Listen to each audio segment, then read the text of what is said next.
Welcome to the Conscious Investor. Let's get started.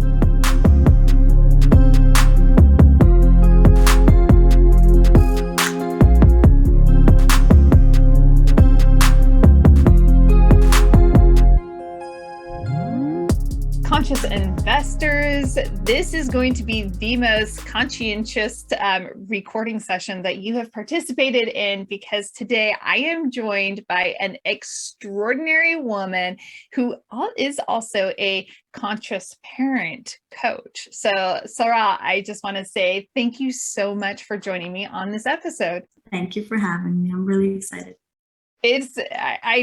When I read, and so we have to do full disclosure. Maybe we should do full disclosure here. So, how do I know, Sara? Well, my high performance coach, Faisal, this is his extraordinary wife. And here she is just quietly like, I'm a conscious parent coach, wait a second, I need you to come join me on a podcast episode. And so I'm really excited because I think that a lot of people are becoming aware and alert to the idea of, oh, I could have a life coach. I could have a high performance coach. I might have a health and fitness coach. But a lot of people, I don't hear people chattering yet about, let me have a coach for me as a parent. Can you tell us a little bit about what does it mean to have, how would you describe a conscious parent coach? Okay. Well, I would say there's two ways. So the first is the obvious, just by the title, conscious parent. So the prerequisite there would have to be that you're a parent and you are, dealing with your children and you want to be consciously parenting them. So how is that done? There are several ways. However, there's also another side to this, because as you become conscious, what are you becoming conscious of? It's yourself. And so there's this parenting, but more of a reparenting of yourself. So you can look at it in those ways. It's not exclusive to parents, but of course it helps parents a lot because the parenting world is crazy. There's no manual. There's actually very little support, I have to say. And when you're thrown into this world, you're just like, what is this? Like, you can't get away from it, right? You can leave a spouse, you can leave a friend, you can even leave your family members, but kids, you cannot leave. And so you are forced to deal with all your buttons, all your triggers. And consciousness is really important in this because your relationship with your child depends on it. But like I said, the other side to conscious parenting, where your relationship with yourself and your past and how you were as a child, your inner child, that is also extremely important. This is, I think, the model, the conscious parent model, is based off of, and I am not remembering her name, Dr. Shefali. Thank you. Yes. And so, I mean, when I read through, and your husband had said, you need to read through this book, Julie, you need to read through, finally read through the book, The Conscious Parent. And that's what surprised me the most about it as well, was this wasn't a parenting manual. It wasn't telling me all the ways I'm doing things wrong or how I should be doing things, but it definitely took me inward and took me to that young child within me and was very revealing in how I'm parenting. Honestly, I'm scheduled for a reread of the book because there's a lot in there. There's so much to consume. Yeah. So what does that look like when people work with a, conscious parent coach? Like, how does it look, in a similar way to a high performance session, or how do you support your clients? Yeah, no, it's funny because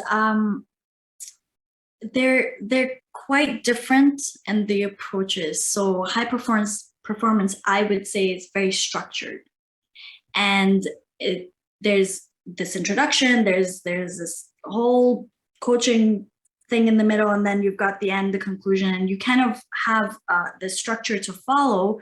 And a conscious parenting, I find, is more going with the flow and asking the client, okay, well, what are your triggers? What's come up for you this week? Let's talk about that. And then from that, this whole coaching session ends up happening. I found that a balance of both works magic, to be honest. I think that you do need some structure, but then you have to be open to not just follow, a set of questions. You have to be open to just dealing with whatever the client brings. So conscious parenting, it really is based on the triggers and your emotional state. And whatever kind of takes you to this boiling point, like from 0 to 100. I have no idea what you're talking about. I have never snapped at my kids. Never. I did not do that last weekend while we were mountain biking at all. And it is not captured on my little GoPro camera. Never. Oh, that's hilarious. That is hilarious. Yeah, my son's got dirt on me. That's hilarious. Yeah, so you take those triggers and you kind of work through and process. And because so the thing with triggers is that they don't happen for no reason. There's always a reason behind every trigger, small or big, it doesn't matter. But your reaction to a trigger reveals a lot about you. It reveals your patterns, because if the same trigger reaction happens over and over, then there's a pattern formed. Then your pattern tells the coach, or you, if you're studying yourself, it tells you about your past and an emotional blueprint from your childhood, or growing up, whatever, maybe a trauma. So it's like you're watching out for symptoms of something that didn't quite go as planned by nature, I would say, back in your past. And it's kind of like, how can I give you like a good metaphor? You know how stars, we're looking at them, but they've already happened, and what we're seeing is like the past, but that twinkling is like what we see. So these symptoms, I would say, is kind of like that. So you see a symptom from a reaction, and then that takes you to another world. And most people, they do not deconstruct or think of it this way. And that's a little tragic, because a lot of times we diagnose ourselves, oh, this person's got depression, this person's got anger issues, this person's this person's that.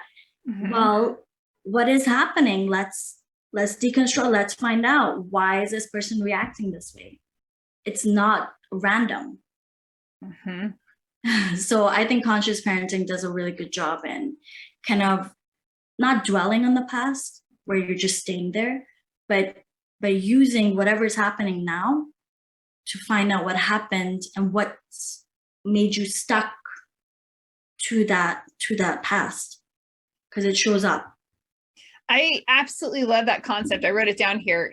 Patterns reveal the past. I mean, that is so powerful. Instead of looking at what is happening to us as this, oh my gosh, I'm reacting, I'm a terrible, like this is a pattern where I think I fall into this. I think a lot of parents will naturally resonate with this, right? Oh my gosh, I reacted, because I do know it's not a response, it's a reaction. So I'm thinking back to this little snap reaction at my son mountain biking this weekend. I reacted. Oh no, now you bring in shame, guilt, embarrassment.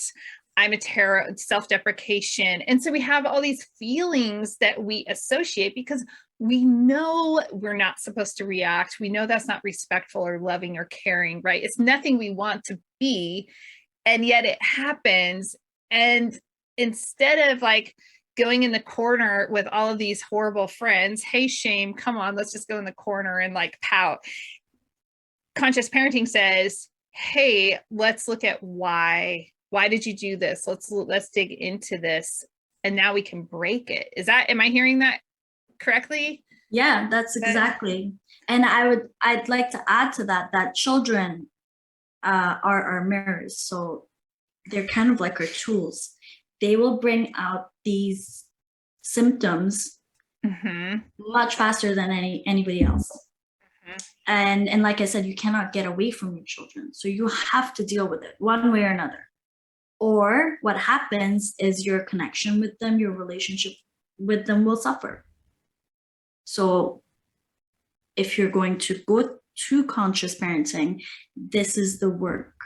And it's really hard.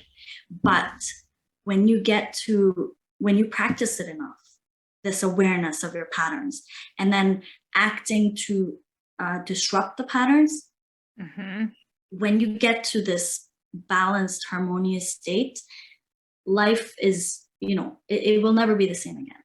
And your connection, it's beyond this what do you call it? I guess this physical realm. Like you really feel connected to your children, and from a place where you no longer having to do anything or predict anything for them. All the anxieties that parents have, those things, they don't go away, but you look at it from like an observer perspective, and also you end up having more compassion for yourself as well.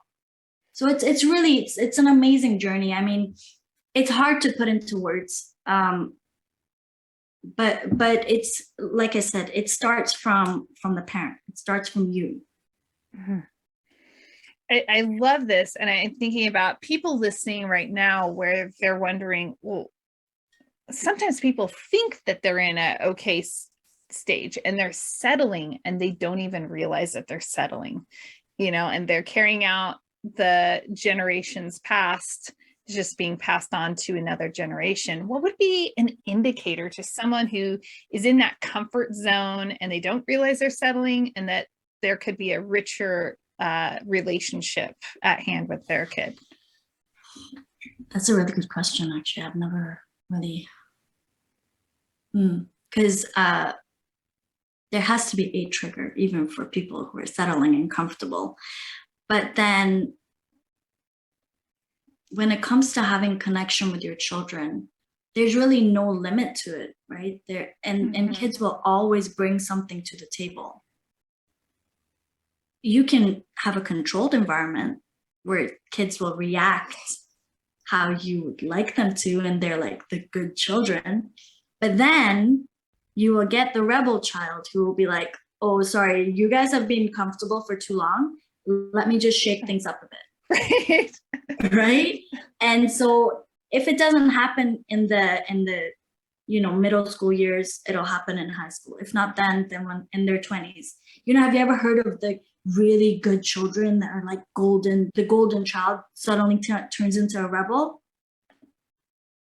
Because I was that child. I didn't. Oh, I didn't go down the path of sex, drugs, and rock and roll. I didn't go down that rebellious path. But rebellion can look in so many different ways, and definitely qualify myself as the black sheep of the family. Who just decided to do everything different. And those kinds of children actually benefit the family more than the good children. I have. This is something Dr. Shafali always says as well, like throw away the good child because he's not teaching you anything, right? The growth comes from these kind of teachings, like, and a lot of teachings, unfortunately, a lot of realizations come from pain. Yeah. That's like the biggest kind of contributor to growth for humans. And so to answer your question, comfort, it's great, but if you want to kind of evolve, there's always something you can be looking at. There's no human being on earth who hasn't gone through something. They might not even be able to recall it. Sometimes I'll ask clients, oh, what about your childhood? Can you talk about, oh, I've had a great childhood. It was amazing. There's that. Okay, if your childhood was great, maybe you had a traumatic dentist appointment and you You know what I mean? It's because Right. trauma, and this is another kind of area that I really, really am interested in.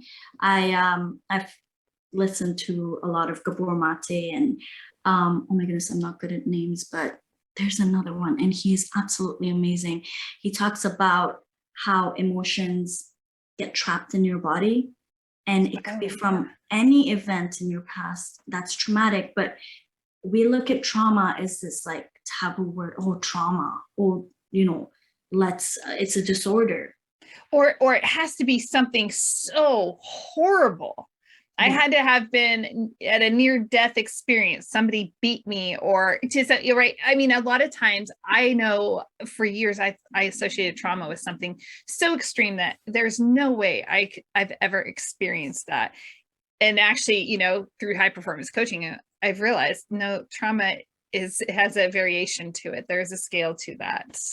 It could be as little as you're in kindergarten, somebody makes fun of you for picking your nose. Like, you know what I mean? Yeah. It can be very small, and it can be huge. But the point is that if it's not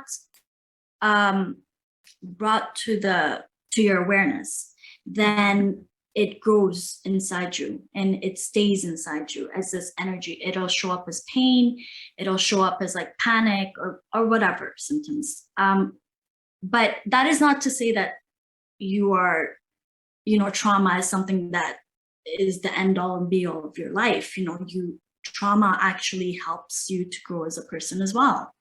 Mm-hmm. And so you can use the trauma, you can use the pain to, again, evolve and grow.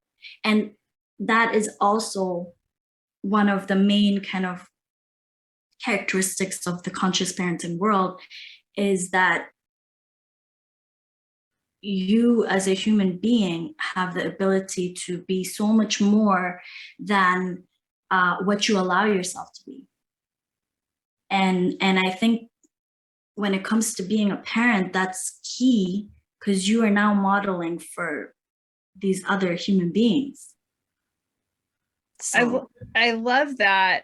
And it's making my little mental bird trail that kind of stems off of this is this concept. I noticed so many parents, and there isn't a nice way of saying this. It's an interesting concept where a lot of parents will want to be doing everything for their kids. So we just watched this movie that's controversial in the world, right? We just watched Turning Red as a family, and and I know you're in. I imagine it. I don't know if it's up in Canada. no, I haven't heard of it yet. No. Okay, so it's this interesting movie, and as a conscious parent, like, I think you'll love it. And it was really what my husband and I took from it. And it's a cartoon movie, and she turns into a panda bear when her emotions get flared up. But she has this mom, the main character has this mom who is very overbearing, extraordinarily overbearing. And it comes full cycle at the end. It goes back to some trauma that mom experienced. Really insightful movie, and it has so much heat around it, which is interesting because we just decided, well, reviews or no reviews, like, we're going to watch it and it'll at least be a talking point for our family. Like, it's a movie, your friends are watching it, we'll watch it together, we can talk about it, we can see what's going on with this. And our biggest takeaway was about that overbearing parent, and in line with this conversation, the trauma she experienced but was suffocating and burying deep within. And as you said, it will come out in some way. So, like, you either deal with it head on and, like, just, what is my word I'm looking for? I wish I could help you. Dissect it, tear it apart, decompose it, like, just deconstruct. Yep. Deconstruct it. They are thinking that was like, just taking the time to deconstruct it, as challenging as that can be. Otherwise, it is going to come out in our life in some way. Yeah. And I think that's where a coach comes in. Like, to do this work by yourself, it's possible, but it's super hard. It will take a long time. It's much better to have somebody who you are doing it with. And if it's a coach, even better, because they'll know the right questions to ask you, and they can kind of contain your emotions as you're going through this journey of kind of self-awareness, because I think that's what's really missing, isn't it? Is we are too afraid, it's too painful to delve into these deep crevices, right? We've like stuffed it with things to distract ourselves with, but yeah, they'll keep coming up, and they will come up, especially with children. And everyone is gifted. I think most people are gifted with that child. Everyone, I don't know, I think every family has that, and it's really truly a gift. I know I've told my son, you were the best, like the most challenging and rewarding blessing in my life. I am so grateful for you. Like, I would not be me if you were not you. And Yes. I am so grateful. It is challenging, my friend. Like, he knows it.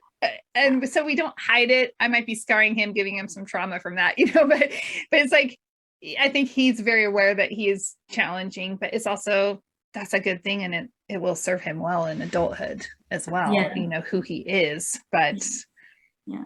yeah. And actually, that reminds me, the whole reason why I even got into conscious parenting was because of my first daughter. And it was, I had everything controlled. Okay. I was the one who was very comfortable. I knew, like, if my child would blink, I'd know it. Okay, she's blinking. She's blinking in this way. And this what's happening when she's blinking like that. Oh no, blah, blah, blah, blah. So everything was under my control. And she was like the golden child. She would listen to everything I'd say. And we did have a lot of connection, but I was in control. And the only reason I was in control was because I had no control in my childhood. So I decided to take that lack of control and like go crazy on my child. As soon as my second was born, it was impossible. She was not having it, but I guess I was blessed to be in this coaching world through Faisal, and I was aware before doing too much damage, where I kind of caught myself, and I'm like, I have to do something about this, because it got to a point where my full on control was making her dysfunctional. Like, she was really in a lot of pain. Like, I was traumatizing, basically. I can't even be myself. Yeah, I'm not valuable. I'm not accepted just as me. Exactly. I have to be whatever you want me to be. And guess what? Since we're talking about patterns, I was treated like that as a child. So unconsciously, when you're unconscious, you pass on the pattern. And why do you pass on the pattern? So that you can heal from it. But while you're trying to heal or not healing because you're unaware of it, your child suffers. So this is why it's kind of dangerous. Yeah. To not be aware of it. And then awareness is like 50%. So at least if you're aware, you're setting the tone and the foundation. The disruption of the patterns comes later. That's kind of that takes a lot of practice. But the awareness is like somebody who's alcoholic admitting they're alcoholic, Until then, you can't do anything. And so, yeah, for me, it was I had to do something when I saw that my child was suffering because of me. And that's why conscious parenting, and it's been about 2 years now. And we're at a point now where I'm able to catch myself much faster. And that's the I guess the culmination of all this work, is that life doesn't dramatically change. It's not like butterflies and rainbows everywhere, and you don't change it so drastically. But what does change is your ability to respond versus react, which is what we were talking about. Where you notice, okay, I'm triggered. I'm going to repeat this pattern of mine based on this trigger. But now that I'm aware, I can step back and not continue the pattern. And then the way that you can do that is, I'm sure you've heard of space creators. I'm sure you've heard of who came up with the name, because I keep telling myself to mention it. But that's basically it. Consciousness is creating space. From that space, you are able to respond versus react. That's the whole of conscious parenting, if I were to sum it up. I love that sum up also. And I okay, so question then, when you think about, okay, a parent has created some space and now they're maybe breathing a little bit more, not reacting so much, doing a little more responding. I know I always think about, if I were listening to this, what would I want the host to be asking, right? Because some people don't have, I mean, I have a little more experience in the coaching world and I've read this book, so I have a little more experience than maybe some people listening. And the question I would have, though, if I were to step back 10 steps, it'd be, okay, so what does this mean for the kids? Right? So now I'm not reacting, I'm reacting 50% less of the time. Like, am I still going? Everyone wonders how bad, this is the question, how badly am I really going to screw my kids up, though? Right? Isn't that what everybody wants? And part of that drive towards like even pursuing something like conscious parenting would be like, I really don't want to screw things up for my kids. And maybe that's the impetus. And so they're wondering, I'm doing this work, but I'm learning, growing, healing, mending. How does that translate to my kids? I think the easiest, not the easiest, this is actually hard to do. I think accept the fact that you will screw up your kids. Live in acceptance. Be okay with it. I don't think that it's possible to screw anybody up. Why? Because human beings are resilient. We are constantly evolving, whether we want to or not. But maybe your kind of struggle as a mom, you know, you're doing all this work and your child is seeing that you're doing all this work. They're sensing it energetically. You don't have to talk to them and lecture them. Oh, by the way, I'm doing meditation for 5 months. You know what I mean? They can sense it. They sense your energy. And so for them, it's, how can I put it? They don't give a shit. Okay, they don't care. They have their journey and they are living in the present. They are not sitting there and anxious. Oh, obviously there's a difference between creating dysfunction. You can cause problems in your children's lives, but if you're being aware, then you are working hand in hand with the child. The child is feeding off of you, you're feeding off of the child. It's like, it's this beautiful marriage, you know? And so you don't have to constantly tiptoe around and be like, oh my God, I'm gonna screw them up. And it's easy to say, because I do this myself. I'm constantly like, oh my goodness, I didn't do this right. Now my daughter's going to do this. Now this is going to happen. Da, da, da, da, da, da, da. But at the end of the day, she's fine. I'm fine. Why? Because we're in this journey together and life is not so black and white. It's much more complex than we give it credit for, but it's beautifully complex. Things will balance themselves out the way they need to. Like, look at us. I'm pretty sure we were screwed up as children, but we're here on this amazing podcast talking about being better parents, you know? So I think that we have to not play God in a way. We have to really be humble and accept that we are humans and that our children are going to be on whatever journey that they're on, you know, whether like we don't have control over that basically. But to try to have control, that in itself is a symptom of a pattern that you were continuing on. That control pattern can be very, very prevalent, particularly amongst moms. You know, I feel like there's so much a necessity to have a level of control when you have an infant and you're, you know, caring for this infant. there is this level of control I think a lot of moms fall into, where it's, I'm going to have this, it might be a prescribed schedule for their kid, or then it's setting up play dates and making sure they're in extracurriculars and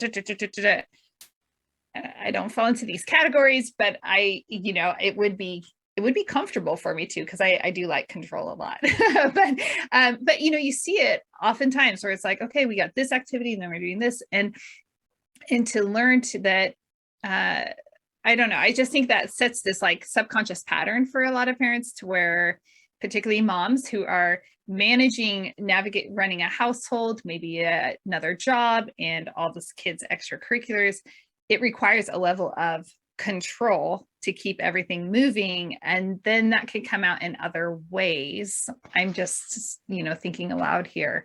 So it's an interesting concept to be like, release. Yeah, and that release can only come from understanding why you want to control in the first place. Yes, as a mother, you have so many things going on all at once. Like dads, I'm sorry, but dads will not understand it, because as moms, we're like doing 10 things at the same time. Mm-hmm. And I do want to add also, I feel like this is a societal problem as well. There's very little support from others, even from family members. And this is not to blame anybody, but there's just not this understanding that, hey, we are raising this child and we need a village for this child. Mm-hmm. There's no village. The village does not exist. Even in like my culture, where my family is huge, but I have to go out and create this village. Mm-hmm. Otherwise, I'm on my own. And so I think there's a lot of pressure on mothers to prove themselves, hence the control. Wow, interesting. Yeah. Yes, I can see that. Oh my gosh, this is such a good conversation. I want this conversation to just continue on, but I'm like, oh, I got to be aware of time, because there's what you're saying, and these concepts are things that I think a lot of people are thinking and will resonate, but they don't know there are conscious parent coaches. They don't know that that's something that's accessible to them, and that there are books that are not just how to parent books, but there are books that help you really dive into, healing your past so that you can parent well. Yeah, the books are the attention is paid more on how can we fix a child, right? Yeah. What behaviors are the children presenting for us to fix something, and so no, there's very little in the way of questioning. Okay, what is the parent bringing into this? Mm-hmm. It's not such a hierarchical relationship. It's really not. And children will teach you very quickly that it's not. Thank God for that. Thank God. Otherwise, it could go, completely a different way. But yeah, I mean, I feel like there is this growing consciousness now. I don't think it's necessarily related to parenting, but I know there are a lot of speakers and there's Gabor Mate, there's Dr. Shafali, there's Gordon Neufeld. There's so many sources for parents to question what we consider the norm, that we have to create, or we have to be the curators of our children's lives. We really don't. We have to be the facilitators. That's our role. Mm-hmm. And going from the curator to facilitator, not only is it freeing for the mother, but the child blossoms, because they're like, oh, thank goodness, I can finally be me, and I can be accepted as being whoever I am. Yes. So there is a lot of work to be done. And it's not an easy ride. I wouldn't recommend it for anybody who's not ready to take this on. But I know a lot of parents, especially mothers, really do need the guidance, because there's a lot of blame and shame, as you mentioned, and there's a lot of pressure. and to be able to understand it and take off that pressure is just gonna, it's gonna change your life. Big time. But then also going back to conscious parenting being more than just for parents, for individuals learning how to reparent yourself, it's a game changer. It helps you to not live on the surface level anymore. Pain is painful. You don't want to touch the wound that's open, but you have to face certain things in order to go out of it and evolve. I love that. I think it's, I mean, I'm a believer in it. So it's like so worth all of the work, and the payout is so significant. And knowing that by being willing to go through that pain, it's also providing a different future for the kids and for the family. It's a game changer. And societies are built on families, right? Mm-hmm. So we have to remember that. I love it. Sara, I wish we had a whole nother hour that we could just spend talking. So maybe I'll have you as a repeat. Maybe I should just have you as a recurring guest on the show. Just throwing that out there. But I know that your coaching schedule is rather filled. Apparently I can't talk anymore. But you do have spots, and I'm not sure, if how people can connect with you, or if they can find a spot on your schedule just to learn more, or I know we're both connected with coaching communities, and so there's always, how can we support parents who, better question yet, how can we support parents who are hearing this, it's resonating with them, and they're like, this is what I've been looking for, what do I do? Yeah, I would definitely encourage to join Space Creators, which is something that I am part of with my husband and with yourself. Yes, I believe. And from there, obviously, there are so many other resources, but you will find me as a conscious parenting coach.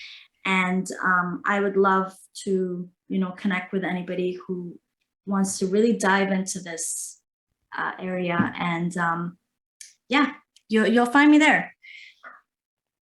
Excellent. We will have links. We will have links for the Space Creators community in the show notes. And I highly encourage you, if this is resonating with you even a little bit, that's a very strong indicator that there is work that you are ready to do. And you don't want to hesitate to do that work, because today's work changes tomorrow's tomorrow. So it's, really laying down the track for the life that you are looking to live and that you are longing for. So you want to make sure that you're not hesitating. Just, it's not, this isn't a life and death situation, but there is an urgency to your development so that you can, really change and impact those lives that are around you.